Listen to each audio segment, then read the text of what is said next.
गांव के बुजुर्ग ने एक भूली हुई हवेली की बात बताई, जो गांव के बाहर एक पहाड़ी पर ऊंची बनी थी। कोई भी उसके पास जाने की हिम्मत नहीं करता था। वो खामोश खड़ी थी, उसकी खिड़कियां खाली आंखों जैसी।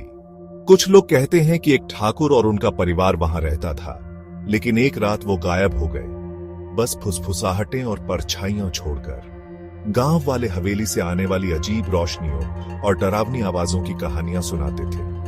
वे कहते थे कि यह श्रापित है, बेचैन आत्माओं से भरी हुई है। लेकिन ये सिर्फ कहानियां थीं, बस लोक कथाएं, या मुझे ऐसा ही लगता था।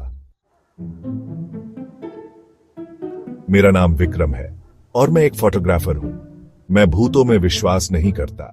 मैं अपने लेंस के माध्यम से दुनिया को कैप्चर करने में विश्वास करता हूं, इसके छिपे हुए सच को उजागर करता हूं। जब मैंने भूतिया हवेली के किस्से सुने तो मैंने एक अपॉर्चुनिटी देखी, मिथकों के पीछे के सच को एक्सपोज करने का मौका। मैंने अपना कैमरा बैग, एक फ्लैशलाइट और स्ट्रॉन्ग चाय का फ्लास्क पैक किया। जैसे ही मैं हवेली के पास पहुंचा, सूरज ढल रहा था। हवा में एक अजीब सी स्टिलनेस आ गई। जगह पर एक बेचैन करने वाली खामोशी छा गई। कहानियां मेरे दिमाग में घर करने लगी थी। हवेली के दरवाजे ऐसे खुल गए जैसे मुझे अंदर बुला रहे हो। जमीन पर धूल की मोटी परत थी, सालों से अछूती। हर कोने से मकड़ी के जाले लटके हुए थे और हवा में सड़न की गंध थी। भयानक सन्नाटे के बावजूद मुझे एक प्रेजेंस महसूस हुई, एक कोल्डनेस जिससे मेरी रीढ़ में सिहरन दौड़ गई। जैसे ही मैं हवेली में और अंदर गया, मुझे फुसफुसाहटें सुनाई दी, धीमी और अस्पष्ट। आवाज दीवारों से ही आ रही थी। मेरा दिल जोर से धड़क रहा था, लेकिन मैं आगे बढ़ता रहा। मेरा कैमरा मेरा एकमात्र साथी।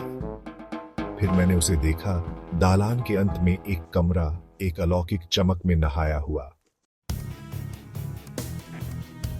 कमरा एक भूला हुआ बुधवार था, आलीशान ढंग से सुसज्जित लेकिन धूल से ढका हुआ। और बीच में एक शानदार शीशा खड़ा था, जिसका फ्रेम बारीकी से तराशा हुआ था। यह एक सफेद चादर से ढका हुआ था, लेकिन ढका हुआ होने पर भी यह एक अप्राकृतिक ऊर्जा से धड़कता हुआ प्रतीत हो रहा था। मैंने हाथ बढ़ाया और चादर को हटा दिया। शीशा बेदाग था, मेरी इमेज को पूरी तरह से रिफ्लेक्ट कर रहा था। लेकिन जैसे ही मैंने देखा, मेरी रीढ़ में एक सिहरन दौड़ गई। रिफ्लेक्शन में एक और आकृति बनने लगी। सफेद साड़ी में एक औरत, उसके लंबे काले बाल उसकी पीठ पर बिखरे हुए थे। उसकी आंखें डार्क और उदास मेरी आंखों से मिली और एक ठंडे हाथ ने मेरे दिल को जकड़ लिया। मैंने मुड़ने की कोशिश की, लेकिन बहुत देर हो चुकी थी। मेरा रिफ्लेक्शन शीशे में फंसा रहा और औरत की भयानक हंसी मेरे चारों ओर गूंज उठी, हवेली को भर दिया।